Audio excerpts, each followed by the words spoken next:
Assalamualaikum warahmatullahi wabarakatuh. Waalaikumsalam warahmatullahi wabarakatuh. Bismillahirrahmanirrahim. Alhamdulillahi rabbil alamin. Wassalatu wassalamu ala ashrafil anbiya'i wal mursalin. Imamil muttaqin. Sayyidil ghurril muhajjalin. Sayyidina wa maulana Muhammadin. Wa ala alihi wa ashabihil mujahidin at-tahirin limin rahimakumullah. Kejadian dan keberadaan kita dalam kehidupan di dunia ini merupakan kejadian dan keberadaan yang terima jadi atau terima beres. Artinya tidak seorang pun di antara kita yang dahulunya pernah mesen untuk punya potongan seperti yang sekarang ini, punya warna kulit seperti yang sekarang ini, punya bahasa seperti yang sekarang ini. Seluruhnya kita terima jadi. Oleh karena kita terima jadi, maka Allah tidak menilai manusia dari rupa dan potongannya, tidak juga dari harta bendanya. Bersabda Nabi kita, "Innallaha la yanzuru ila suwarikum wa amwalikum, walakin yanzuru ila qulubikum wa a'malikum." Sesungguhnya Allah Subhanahu wa taala tidak melihat potonganmu, tidak melihat harta bendamu, tetapi yang dilihat dan dinilai oleh Allah Subhanahu wa taala tidak lain adalah hati dan amal perbuatanmu. Kenapa rupa paras yang cantik tidak dijadikan penilaian utama oleh agama? Pertama, karena yang namanya cantik adalah relatif. Tergantung siapa yang memandang. Yang menurut saya cantik, menurut saudara belum tentu cantik. Dan yang menurut saudara cantik, menurut saya mungkin jelek, enggak ketulungan. Oleh karenanya, di kalangan para ahli cinta ada perbedaan pendapat. Sebenarnya cantik yang bikin orang jatuh cinta atau cinta yang menyebabkan orang jadi cantik. Dua-duanya bisa saja terjadi. Mungkin karena cantik orang lalu jatuh cinta, mungkin sudah kadong cinta biar gempor cantik juga. Tapi yang jelas cantik adalah relatif. Yang kedua, cantik itu temporer, berubah oleh pergeseran masa dan pertukaran waktu. Tidak ada orang makin ke ujung makin cantik. Sekarang dia sedang sweet 17-an, umur 17-an, of course cantik bukan alang kepala. Seluruh yang ada dalam dirinya menjadi syair di kalangan para remaja. Rambutnya katanya ikal berderai, pipinya bak pauh dilayang, lalu janggutnya katanya macam lebah bergantung, alisnya macam semut beriring. Kalau dia senyum orang pada lemes. Itu sekarang 2, 30, 40 tahun yang akan datang kalau dia senyum mungkin orang lari semua. Cantik itu temporer. Dan yang ketiga, di atas langit masih ada langit lagi. Di atas yang kita anggap cantik, rupanya masih ada yang lebih cantik lagi. Oleh karena itu, penilaian inti dari agama bukan soal potongan, bukan soal harta benda, tapi hati dan amal perbuatan. Alangkah lebih idealnya lagi kalau hati yang baik dan perbuatan yang baik berada pada rupa yang elok juga. Inilah yang dinamakan kecantikan zahir dan batin. Dan ini yang dimiliki oleh Nabi Allah Yusuf alaihi salam yang akan kita bicarakan pada pertemuan kita kali ini. Pantas kalau pada saat kita berdiri di muka cermin, disunahkan kita membaca doa seperti yang diajarkan Nabi. Allahumma kama hassanta khalqi fahassin khuluki. Ya Allah, sebagaimana telah engkau baguskan rupaku, baguskan juga kiranya akhlak dan budi pekertiku. Supaya kecantikan zahir diiringi dengan kecantikan batin. So apa gunanya zahir yang cantik kalau batinnya berbahaya? Itu yang orang bilang, apa guna katanya berkain batik kalau tidak dengan kebaya? Apa guna berparas cantik kalau melulu bawa bahaya? Saudara-saudara yang saya hormati, Nabi Yusuf alaihi salam diberikan oleh Allah ketampanan zahir dan batin. Artinya zahirnya beliau memang tampan, batinnya pun memang beliau adalah baik. Dan inilah kebaikan yang berlipat ganda. Kadang-kadang ada orang yang tampangnya sederhana saja, tapi batinnya baik. Itu lebih baik ketimbang yang zahir dan penampilannya baik, tapi batinnya rusak. Maka kebaikan yang dianugerahkan Allah dalam kehidupan ini, sesungguhnya bukan untuk to show only. Bukan cuma untuk sekedar dipamerkan, jadi kebanggaan. Macam kontes ratu-ratuan yang manfaatnya hampir tidak ada. Kecantikan untuk disyukuri. Kecantikan untuk digunakan kepada hal-hal yang bermanfaat sesuai dengan perintah dari yang memberikan kecantikan itu. Saudara-saudara yang saya hormati, Nabi Yusuf alaihi salam seorang nabi yang oleh Allah diberikan kecantikan zahir dan juga kecantikan batin. Beliau adalah putra dari Nabi Yakub, dari Nabi Ishak, dan dari Nabi Ibrahim alaihi salam. Artinya, ayah beliau bernama Nabi Yakub, kakeknya adalah Nabi Ishak, dan datuknya adalah Nabi Ibrahim alaihi salam. Ia bersaudara sebanyak 11 orang. Dari orang saudaranya ini hanya satu yang seibu sebapak, yaitu Benyamin. Sedangkan yang lain adalah saudara dari lain ibu. Nah, sejak kecil Nabi Yusuf ini sudah memperlihatkan tanda-tanda bahwa di kelak kemudian hari dia akan tumbuh menjadi seorang besar. Sebab itu wajar kalau ayahnya memberikan perlakuan yang agak istimewa kepada Nabi Yusuf. Dan ini tentu memancing sifat iri dari saudara-saudaranya yang lain. Apalagi pada satu malam Nabi Yusuf di kala remaja itu pernah mimpi. Mimpi ini beliau ceritakan kepada ayahnya. Kata beliau, "Ya abati, inni ra'aitu ahada asyara kawkaba wasyamsa wal qamara ra'aituhum li sajidin." Jadi satu hari Nabi Yusuf cerita kepada ayahnya, "Ayah, saya mimpi." Mimpi apa Yusuf? "Saya melihat dalam tidur saya ada 11 bintang, lalu matahari dan bulan. Saya lihat seluruhnya sujud kepada saya." Ayahnya mendengar mimpi ini, mengerti takwil. Lalu pesan kepada Nabi Yusuf, "Yusuf, mimpi ini jangan kau ceritakan kepada saudara-saudaramu. Mereka sudah punya pandangan yang tidak baik kepada dirimu. Kalau ini kau ceritakan, mungkin akan membahayakan bagi dirimu."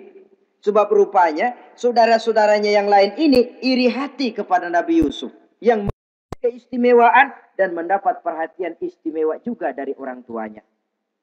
Saudara, kita tahu ini sesuatu yang wajar dalam kehidupan. Pepatah bilang, likulli zi ni'matin mahsudun. Tiap kali kita mendapat suatu nikmat, bakal ada orang yang hasud. Iri hati, dengki. Itu watak kehidupan. Kalau kita jatuh miskin, orang tepuk tangan. Kalau kita jadi kaya, orang tanya berdukun kemana. Wajar saja. Likulli zi ni'matin mahsudun. Tiap kali kita mendapat suatu nikmat, tentu ada yang hasud, ada yang iri, ada yang tidak senang.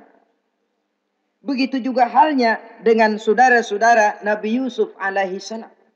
Dan watak iri hati ini tidak cuma tinggal iri hati. Mereka buktikan lewat tindakan konkret. Suatu hari mereka musyawarah, saudara-saudara yang iri ini. Saudara-saudara, bapak kita enggak adil. Masa Yusuf mendapat perlakuan istimewa? Wa nahnu usbah, sedangkan kita ini golongan yang lebih besar. Dari 12 orang anaknya, masa cuma satu Yusuf yang mendapat perlakuan lebih istimewa? Kita ini yang 11 dianggap angin apa? Enggak adil abah kita ini. Iya, tapi caranya bagaimana? Apa kita omelin bapak? Jangan. Habis Yusuf singkirin. Kalau Yusuf enggak ada, kan anaknya tinggal kita. Praktis perhatiannya seluruhnya akan tercurah kepada kita. Nah, saya ingatkan, bahwa hasud sering mendorong orang untuk melakukan segala macam cara. Artinya orang itu kalau sudah dibakar sifat dengki, iri hati, dia rela melakukan apa saja. Pertama, agar nikmat yang ada pada diri orang lain hilang. Yang kedua, supaya nikmat itu pindah kepada dirinya. Andai kata tidak pindah kepada dirinya, ya hilang sajalah. Jangan orang lain yang dapat nikmat. Ini watak hasud. Ingin nikmat orang lain pindah kepada dirinya atau hilang walaupun tidak pindah kepada dirinya, tapi yang bersangkutan tidak lagi mendapat nikmat. Untuk itu segala macam cara akan dilaksanakan. Ini dicontohkan dari usaha yang dilaksanakan oleh saudara-saudara Nabi Yusuf alaihissalam. Oke, setuju, kita singkirkan Yusuf. Tapi caranya bagaimana? Gampang.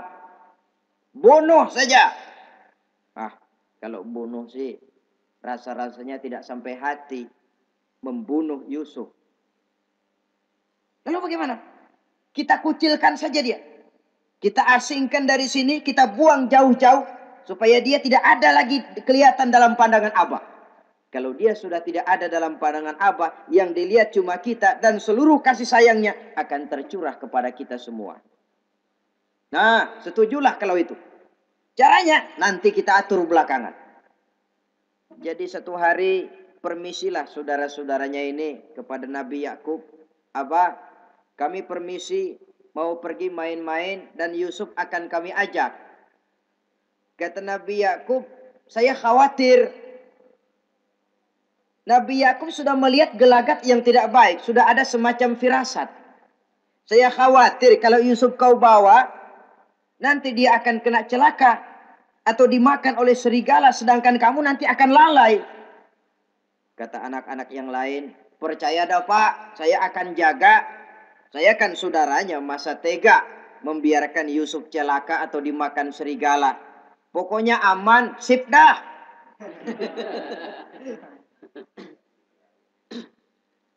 Akhirnya Nabi Yakub mengizinkan.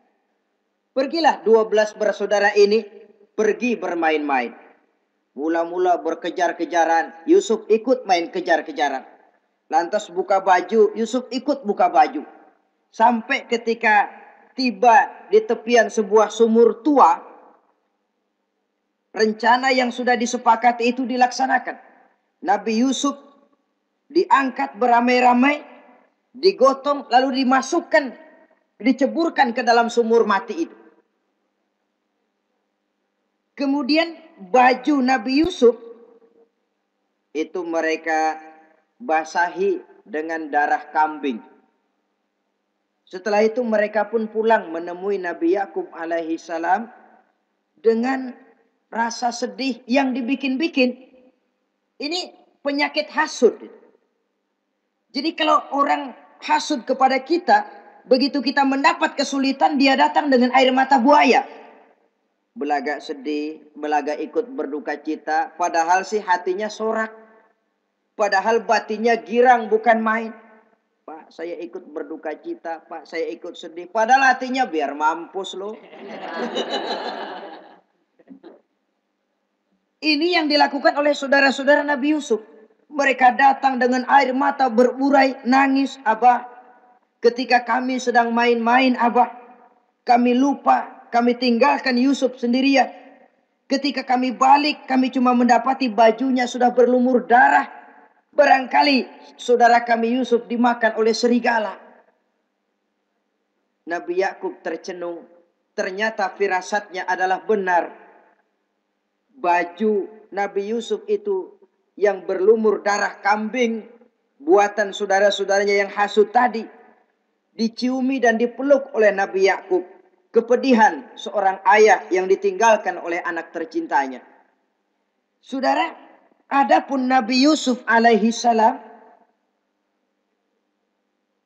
tercebur di sumur mati itu. Sampai pada satu hari ada khalifah, ada kafilah niaga dari negeri Madian hendak menuju ke negeri Mesir, lewat di tempat itu. Ketika salah seorang mereka bernama Malik bin Dha'ar hendak mengambil air, timba diturunkan ke dalam sumur.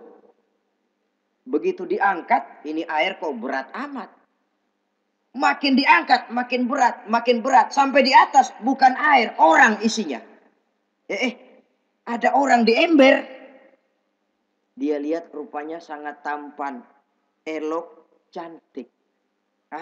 Ini barangkali anak bangsawan ini. Parasnya begini cantik, begini tampan. Ini kalau dijual di Mesir nanti tentu harganya mahal nih. Order nih. Objek. Maka dibawalah Yusuf ini ke negeri Mesir. Setibanya di sana diperjualbelikan sebagai budak belian. Nah, nasib baik rupanya Yusuf ini ketika terjadi pelelangan dibeli oleh seorang pembesar istana, seorang menteri yang bernama Kitfir. Kitfir melihat, ini cantik anak remaja ini. Tampangnya elok, parasnya indah, kelihatannya budi pekertinya pun halus. Kita ambil saja ini, kata Kitfir kepada istrinya Zulaikha. Kita angkat dia jadi anak, siapa tahu nanti dia memberikan manfaat yang besar bagi kita. Baiklah, baiklah. Dan sejak saat itu Yusuf dipelihara di rumah Kitfir dalam istana yang tinggal bersama istrinya Zulaikha. Menurut satu riwayat 10 tahun lamanya Nabi Yusuf tinggal di tempat Kitfir. Dan selama 10 tahun itu tentu terjadi perkembangan baik jasmaninya maupun rohaninya. Dari anak-anak ia berubah menjadi remaja, lalu meningkat ke arah dewasa. Makin matang kedewasaannya, makin tampan dan elok parasnya. Makin cantik budi pekertinya, ditempa oleh watak kenabian yang disiapkan oleh Allah Subhanahu wa ta'ala. Sehingga tidak heran ketampanan Nabi Yusuf ini lalu jadi buah bibir di kalangan istana. Tidak cuma anak perempuan bangsawan, tidak cuma istri para penguasa, sampai kepada kelompok orang awam selalu berandai-andai. Kalau saja, andai kata umpama saya bisa berdampingan dengan Yusuf, kalau saja. Kata-kata kalau saja ini keluar dari perempuan-perempuan yang melihat Yusuf alaihissalam. Dan yang unik, kecantikan Nabi Yusuf itu, kalau dia berdampingan dengan orang yang jelek, si jelek ini ikut sedikit cantik. Biasanya kan kalau ada orang ganteng, duduk berdampingan sama orang jelek, ganteng makin kelihatan kegantengannya, yang jelek makin demek. Itu biasanya. Tapi kecantikan Nabi Yusuf ini tidak mengangkat orang lain. Nah, rupanya yang tertarik kepada ketampanan Nabi Yusuf ini tidak cuma perempuan-perempuan lain, juga termasuk Siti Zulaikha, istri daripada Kitfir yang merupakan ibu angkatnya. Kalau pada mulanya Zulaikha merawat Nabi Yusuf sejak kecil dengan harapan nanti akan membawa manfaat. Setelah dilihatnya makin lama makin tampan, makin lama makin cantik, makin lama makin rupawan. Berubah rupanya rasa kasih sayang seorang ibu menjadi kasih sayang seorang perempuan kepada laki-laki. Dia merindukan saat-saat di mana dia bisa mencurahkan rasa hatinya itu kepada Nabi Yusuf alaihi salam. Hampir-hampir nyaris Zulaikha ini, kalau istilah anak muda barangkali, siang jadi kenangan, malam jadi impian. Kemanapun dia pergi, bayangan Yusuf juga yang selalu menggodanya. Selalu ditunggunya saat-saat yang mungkin untuk dia bisa menyampaikan hasrat hatinya kepada Nabi Yusuf alaihi salam. Dan saat itu pun datang. Satu hari Kitfir harus menghadiri persidangan negara. Rumah besarnya lenggang, para pembantu kebetulan tidak seorang pun ada di dalam. Inilah saat yang ditunggu-tunggu oleh Zulaikha. Keluarlah ia dari kamarnya dengan pakaian yang tipis sewarna dengan warna kulitnya, sehingga pakaian dalamnya nyaris tembus. dengan langkah yang diatur sedemikian rupa, memancing rangsangan, ia datang menghampiri Yusuf alaihi salam. Lalu dengan suara lemas memelas, ia pun memanggil Yusuf. Ada apa tuanku? Sini yang. Kalau bahasa kita.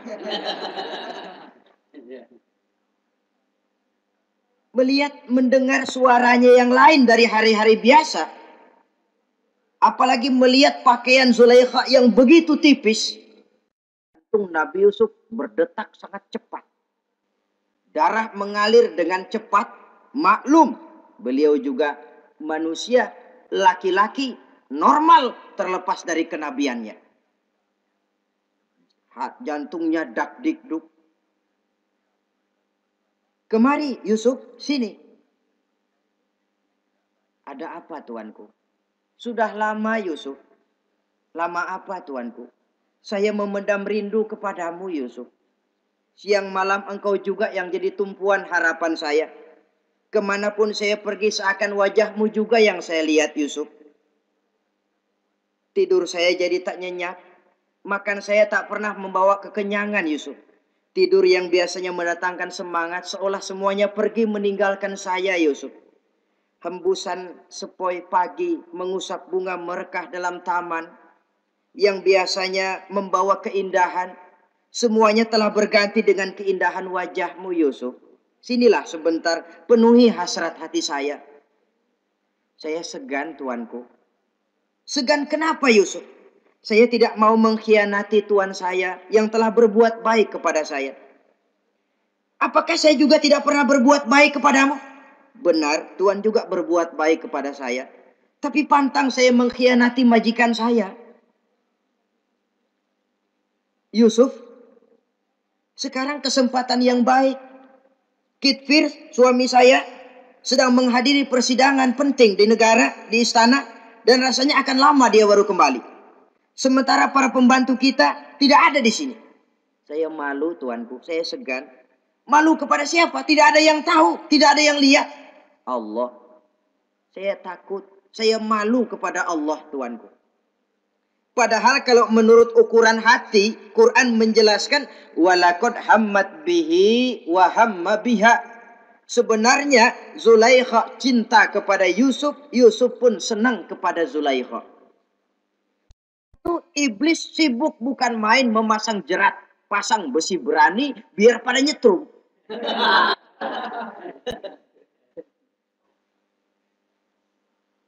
Zulaikha senang Yusuf. Yusuf sebenarnya pun secara manusiawi menyenangi Zulaikha.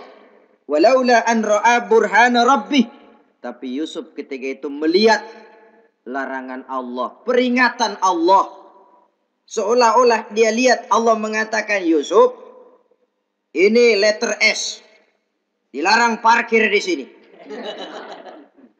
Menurut satu riwayat, Nabi Yusuf melihat ayahnya, Nabi Yakub, melambai-lambaikan tangan menyetop.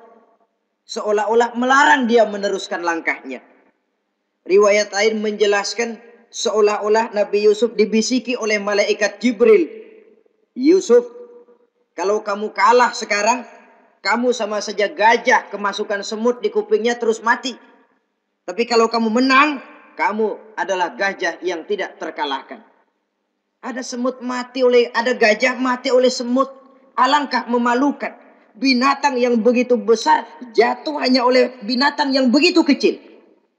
Artinya apa? Kau akan jadi orang besar Yusuf. Apakah harus gagal dan jatuh cuma karena bujuk rayu seorang perempuan macam ini? Satu riwayat menjelaskan semacam itu. Sehingga mantap Yusuf, maaf tuanku, saya malu kepada manusia, saya malu kepada majikan, tapi saya lebih malu lagi kepada Allah.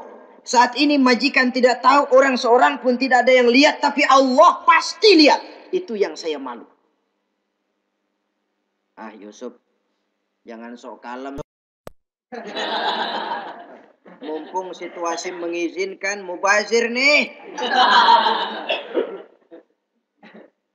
Zulaikha pun berangkat pergi ke tempat pembaringan, ke tempat tidur.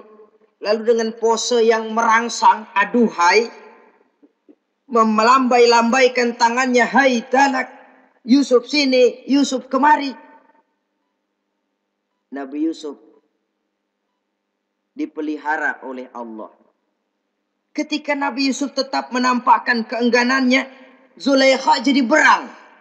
Ya namanya istri pembesar ditolak oleh anak muda yang menurut penilaian dia nggak ada apa-apanya. Lu kan kecemplung di sumur, gua pungutin. Cuma sekedar segini aja nggak mau nurutin, kebangetan amat. Bukan Zulaikha kalau nggak nekat. Dia bangun dari pembaringannya, gemes, dia hampiri Yusuf. Kalau cara kita diunyeng Yusuf itu.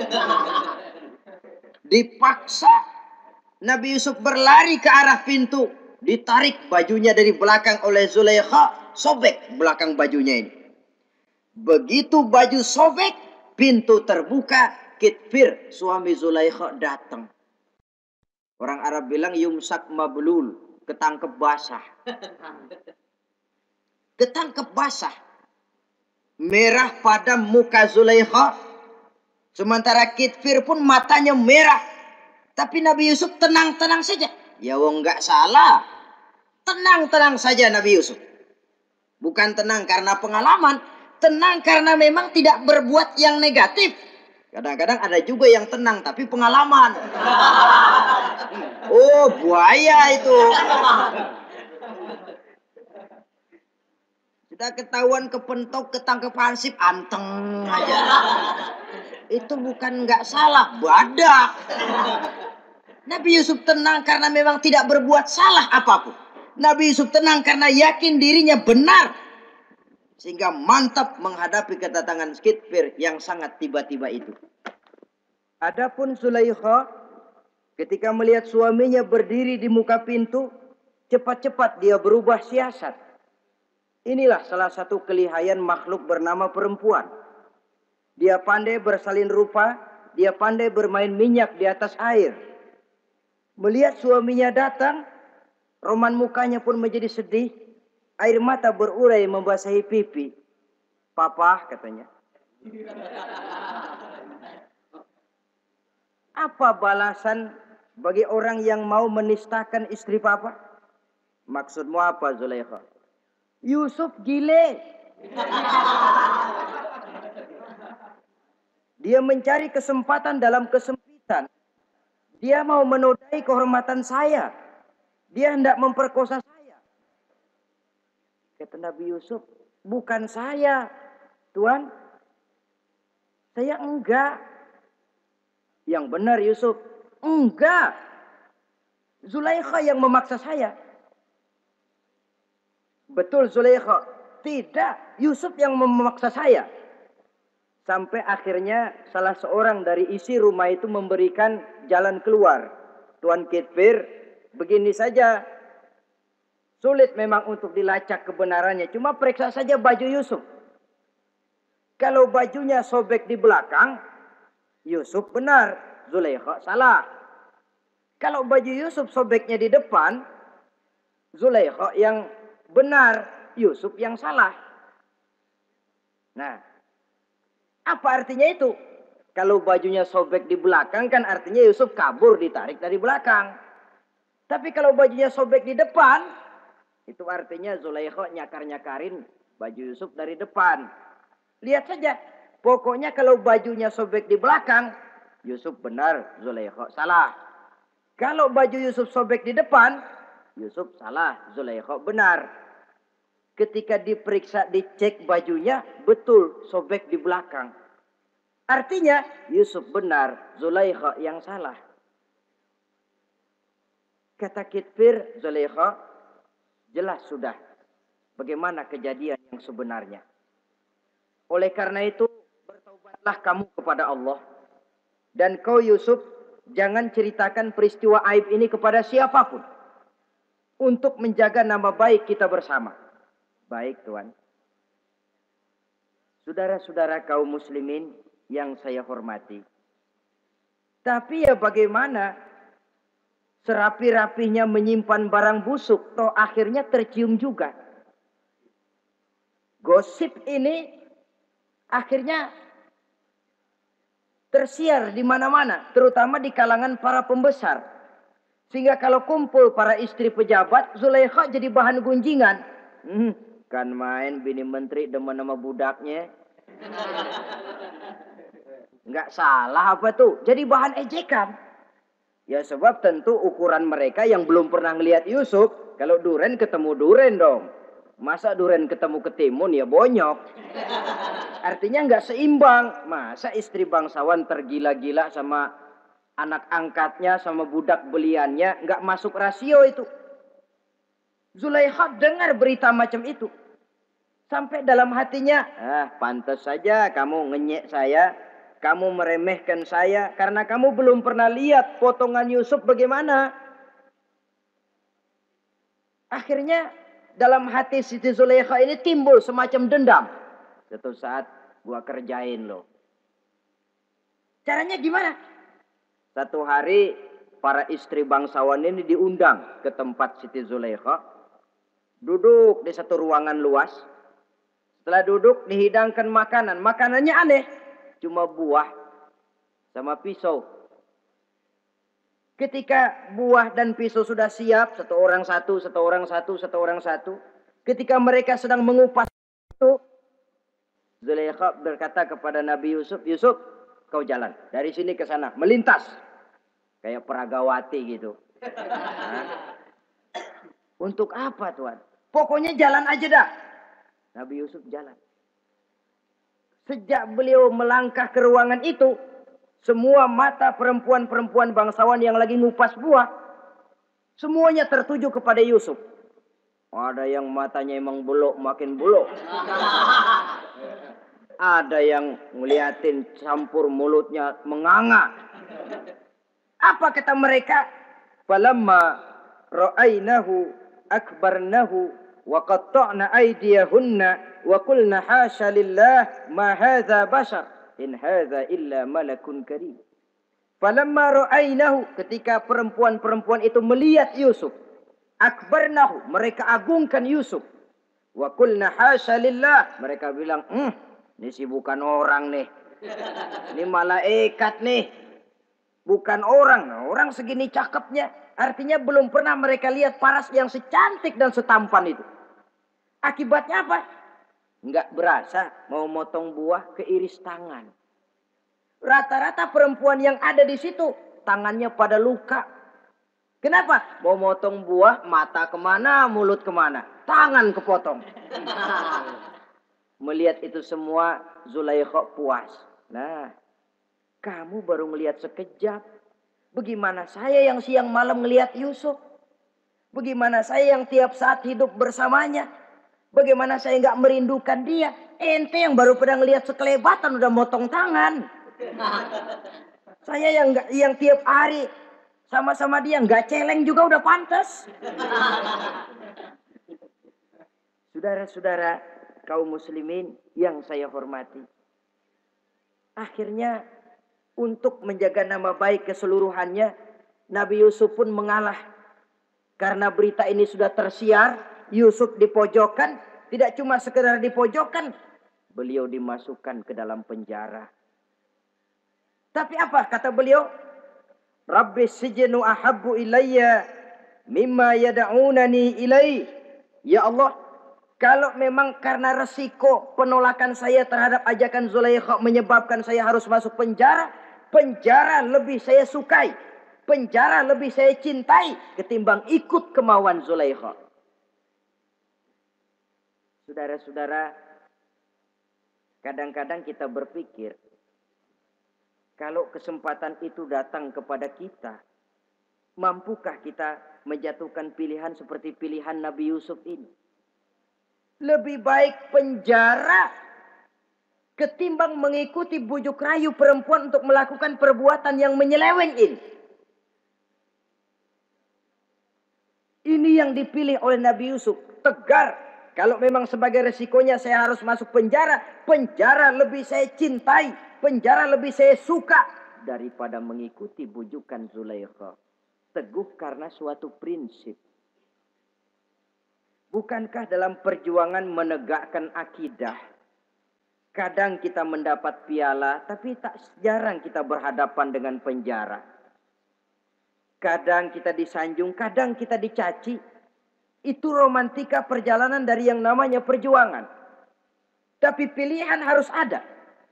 Ketimbang ikut bujuk rayu perempuan yang mengajak melakukan perbuatan serong, penjara lebih saya cintai.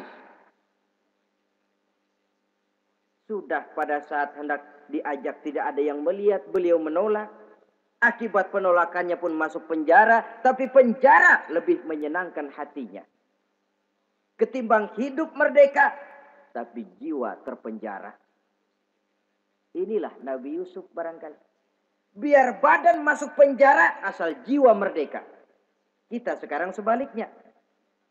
Jiwa terpenjara tidak jadi soal, asal badan merdeka. Maka jiwa kita sering dijajah. Entah dijajah harta, entah dijajah pangkat dan jabatan, entah dijajah iblis. Jiwa kita yang terpenjara, sementara badan kita merdeka. Nabi Yusuf tidak. Biarlah badan di penjara, asal jiwa merdeka untuk menegakkan sesuatu yang hak.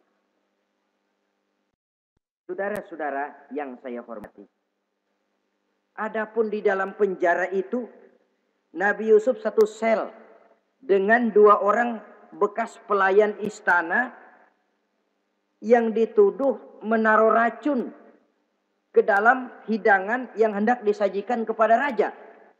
Yang satu tukang ngatur minuman, yang satu tukang ngatur makanan untuk raja. Siapa yang naruh racun nggak jelas, tapi dua-duanya ditahan. Nah, sampai satu malam teman satu sel ini dua-duanya ngobrol kepada Nabi Yusuf. Yusuf, kami ini dipenjara karena dituduh menaruh racun ke dalam hidangan yang dihidangkan kepada baginda raja. Siapa yang salah kami sendiri tidak tahu. Saya enggak ngerasa naruh racun, kata yang tukang ngatur minum. Saya juga enggak, kata yang tukang ngatur makan. Sampai satu malam mimpi. Mimpi itu diceritakan kepada Nabi Yusuf. Kata yang tukang ngatur minuman, Yusuf, saya mimpi.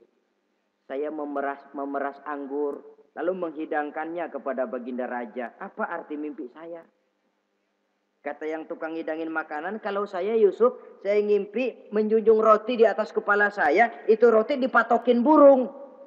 Apa arti mimpi saya? Saudara-saudara, Nabi Yusuf tersenyum. Adapun kamu yang mimpi memerah anggur, kamu akan keluar dari penjara bebas dan akan kerja lagi di istana. Adapun kamu yang mimpi menjunjung roti dipatokin burung, kamu akan dihukum mati, disalib dan kepalamu akan dipatokin oleh burung. Ini tukang roti ngotot, bisa aja lu ah. Ya lempengan apes ramalannya. Ya bukan soal bisa nggak bisa, lihat aja kenyataannya. Cuma kepada kamu yang tukang ngatur minuman, saya pesan kalau nanti kamu bebas kembali di istana raja, tolong ceritakan ehwal saya kepada baginda raja ini. Saya mendekam di penjara ini tanpa berbuat salah apapun. Baik, insya Allah Yusuf.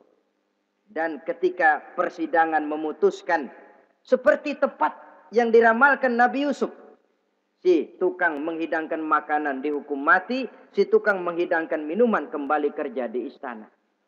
Tapi begitu kerja, dia lupa sama pesan Nabi Yusuf. Itu biasanya watak orang memang begitu.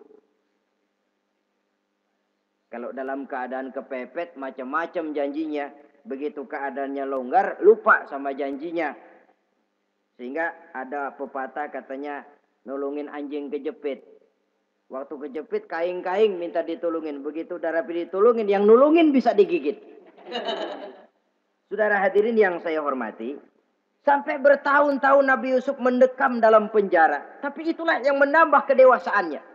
Maka orang beriman ya, yang mantap nilai imannya, tempat tidak jadi soal. Kadang-kadang dia merasakan penjara lebih indah dari alam terbuka. Banyak orang-orang beriman yang justru di penjara menghasilkan karya-karya besar. Kita tahu misalnya almarhum Hamka justru di penjara bisa menyelesaikan tafsir Al-Azharnya. Salah satu karya besar pujangga terkemuka ini. Macam Hasan Al-Banna, Abdul Qadir Audah, dan banyak lagi tokoh-tokoh Ikhwanul Muslimin merasakan justru penjara itu bagaikan sorga. Kenapa? Mereka yakin di penjara untuk sesuatu yang benar. Maka tempat tidak pernah jadi masalah.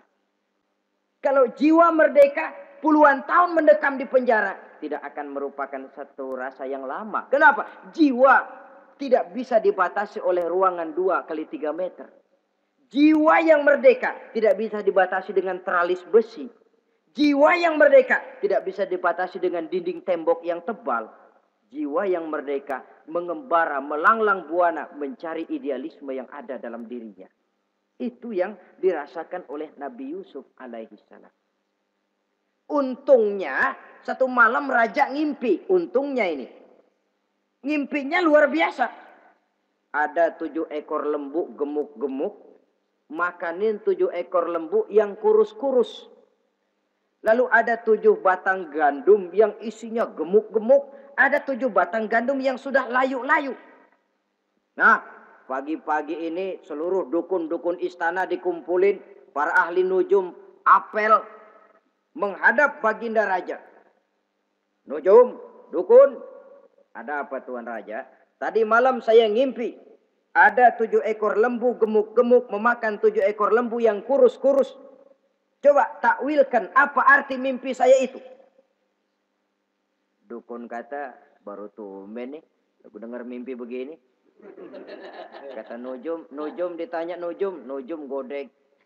Ah, Tuan Raja itu mah kembang tidur aja kali ah. Tidak seorang pun yang mampu mentakwilkan arti mimpi baginda.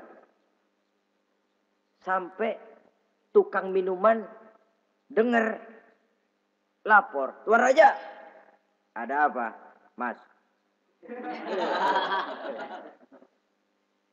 Saya waktu di penjara, ada seorang anak muda namanya Yusuf. Dia mentakwilkan mimpi saya dan pas seperti takwilnya.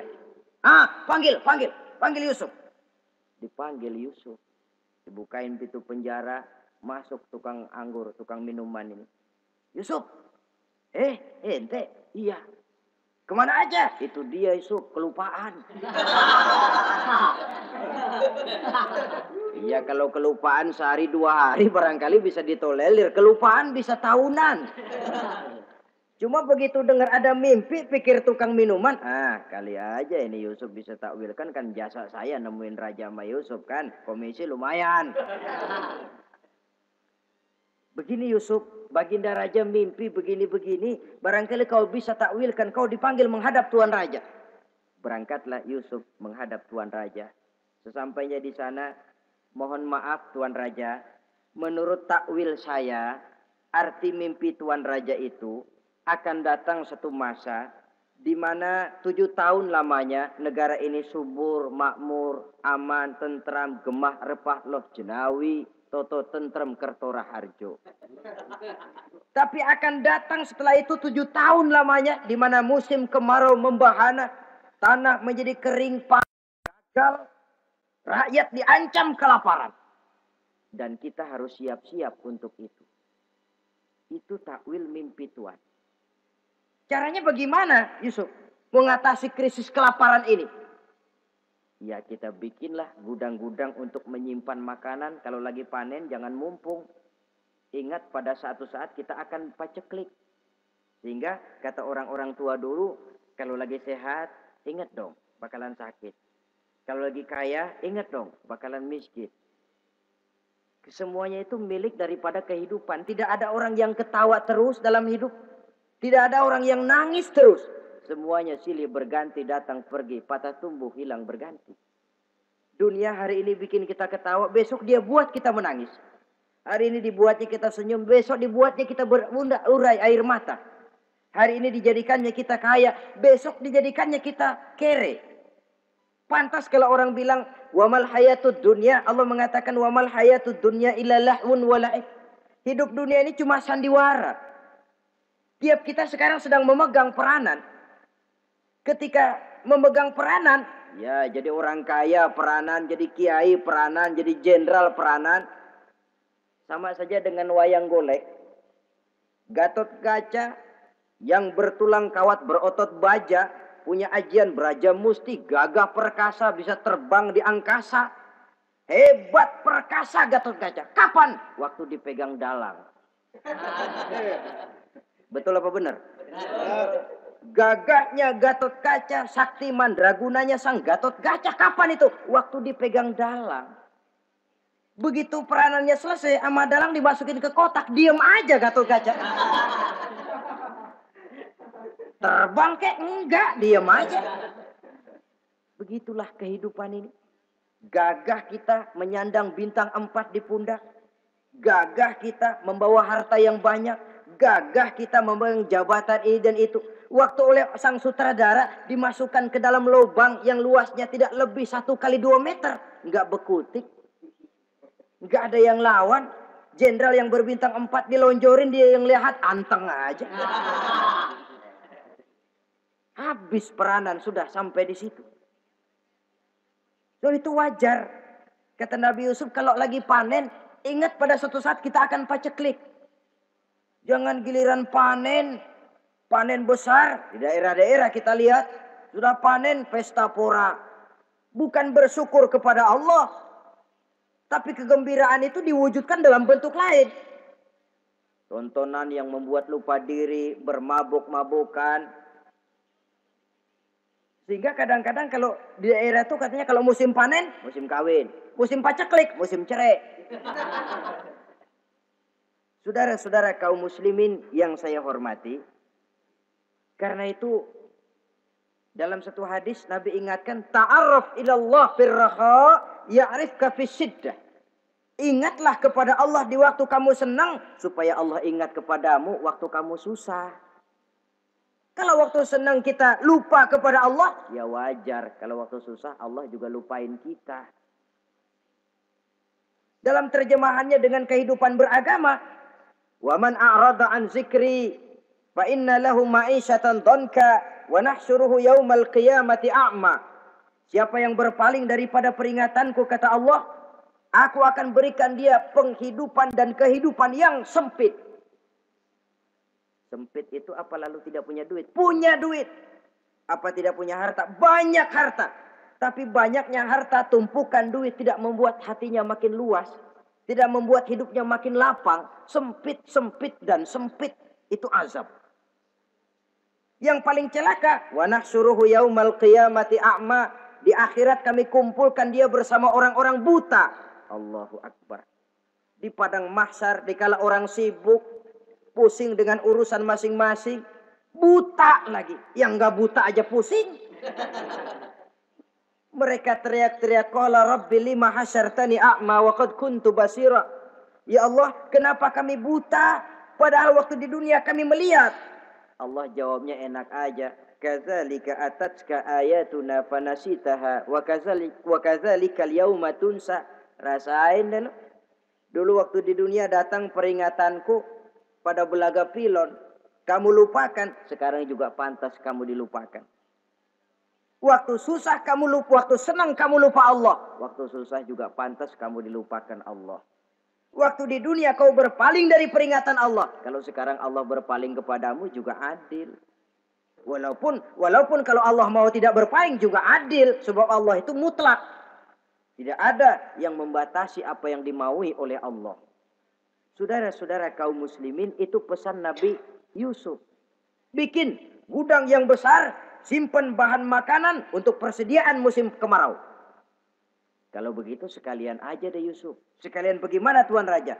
Kau saya angkat jadi menteri urusan makanan dan urusan kemakmuran. Tuan Raja, apa enggak terburu-buru? Kau bisa mentakwilkan mimpi saya, bahkan kau bisa mencari jalan keluar. Ini sudah sesuatu yang menguntungkan Yusuf. Mencari jalan keluar ini pemikiran yang menteri saya belum bisa berpikir kayak kamu. Sudah, kau pegang jabatan ini. Nabi Yusuf tidak minta, diberikan.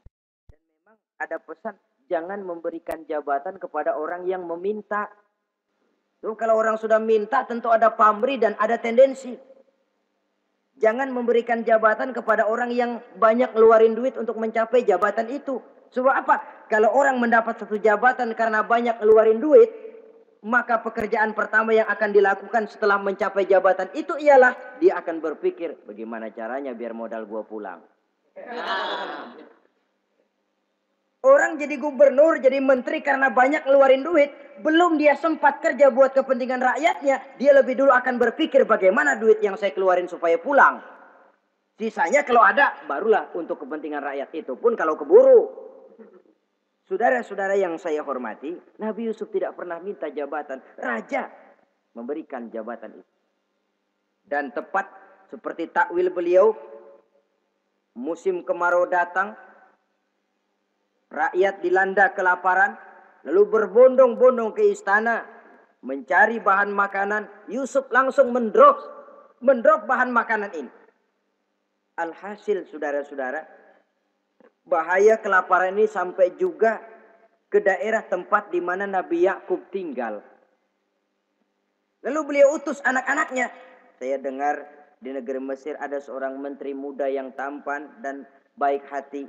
Pergilah kau ke sana dan mintalah makanan darinya. Berangkatlah mereka ini. Saudara-saudara, Nabi Yusuf lihat, ini saudara-saudara saya ini yang dulu nyeburin saya ke sungai. Sekarang pada antri minta jatah makanan. Kalau kita lagi di atas ngelihat orang di bawah kan enak. Yang bawah kelagepan. Kayak orang sedang berkuasa, namanya lagi berkuasa, ngomong apa juga benar. Orang kalau lagi berkuasa kentut bagus masih. Tapi kalau sudah jatuh, jangankan apalagi buang angin, batuk aja diomelin. Miskin batuk melulu loh. Di atas itu, posisi di atas gampang buat mob. Andai kata Nabi Yusuf waktu itu mau menteror, membalas saudara-saudaranya, kesempatan emas. Tapi memang hatinya, hati yang mulia, jiwanya jiwa yang besar. Diberinya saudara-saudaranya itu makanan. Tapi dia tidak memperkenalkan diri dan saudaranya pun tidak mengenali kalau itu Yusuf. Kalau kita kan yang enak. Ingat nggak dulu? Saya diceburin ke sumur. Sekarang gantian ya. Ayo baris lo, gue ceburin atu-atu. Nabi Yusuf tidak. Diberinya saudaranya makanan. Lalu pesan. Lain kali kalau kemari lagi mau mengambil makanan, saudaramu yang namanya Benyamin bawa ke sini. Tanpa dia saya nggak mau ngasih makanan lagi. Ya sudah, pulang saudara-saudaranya ini lapor kepada Nabi Yakub. Abah, itu menteri pesan kalau kamu mau ngambil makanan lagi Benyamin harus dibawa. Kalau nggak dibawa kami nggak akan dikasih makanan. Nabi Yakub curiga lagi. Dulu Yusuf hilang. Sekarang nih Benyamin ini saudara sekandung Nabi Yusuf. Kalau yang lain satu bapak lain ibu. Tapi dengan Benyamin ini satu ibu satu bapak. Ini Benyamin mau digituin lagi. Bagaimana? Pokoknya Pak yang dulu-dulu kami udah tobat dah. Sekarang mah bener-bener banget dah nih. Biasanya sekali lancung ke ujian itu. Seumur hidup orang gak percaya. Sampai akhirnya Benyamin pun dibawa ke sana. Saudara-saudara yang saya hormati. Terjadilah pertemuan Yusuf dengan Benyamin. Dan akhirnya saudara-saudaranya ini dijelaskan siapa menteri itu sebenarnya. Diminta menjemput Nabi Yakub. Bertemulah Nabi Yusuf dengan ayahnya Nabi Yakub alaihi salam. Adapun Kitfir sudah lama meninggal. Zulaikha pun sudah menjadi janda. Namun dalam jandanya dia tetap merindukan Yusuf siang dan malam. Didambakannya kapan saat pertemuan akan terjadi. Sampai ketika satu hari didengarnya Yusuf akan meninjau satu daerah. Dia sudah diri paling depan. Ketika Yusuf lewat dia nyindir dengan katanya. Maha suci Allah yang memuliakan orang yang takwa dan menghinakan orang yang berdosa. Merasa ada sindiran Yusuf nengok. Zulaikha kan? Iya Yusuf. Kitfir bagaimana? Sudah meninggal. Lalu keperluanmu apa sekarang? Saya cuma memerlukan engkau Yusuf. Saudara-saudara, Nabi Yusuf akhirnya kawin dengan Zulaikha yang cantik, menawan. Dan rupanya setelah kawin itulah Nabi Yusuf baru tahu bahwa Kitfir ternyata tidak bisa berfungsi sebagai suami. Dengan kata lain, puluhan tahun Zulaikha kawin dengan Kitfir tetap perawan. Utuh, awet. Rupanya Kitfir liwat terus dan numpang liwat, nggak pernah mampir. Dan sejak saat itu berbahagialah Nabi Yusuf dengan Siti Zulaikha. Kita ambil hikmah dari riwayat singkat ini Pertama, kecantikan zohir lebih penting, kecantikan batin lebih penting dari kecantikan zohir. Alangkah lebih baik lagi kalau kecantikan zohir itu berpadu dengan kecantikan batin. Karena dalam pandangan Islam, Allah tidak menilai manusia dari rupa dan harta, tetapi dari hati dan amal perbuatan. Yang kedua, bahwa ujian dan cobaan yang diterima Nabi Yusuf tetapi dihadapi dengan ketabahan, pada akhirnya menghasilkan kebahagiaan. Kebahagiaan dunia dan kebahagiaan akhirat. Inilah saja pertemuan yang singkat ini. Mudah-mudahan ada manfaatnya. Terima kasih atas segala perhatian. Mohon maaf atas segala kekurangan.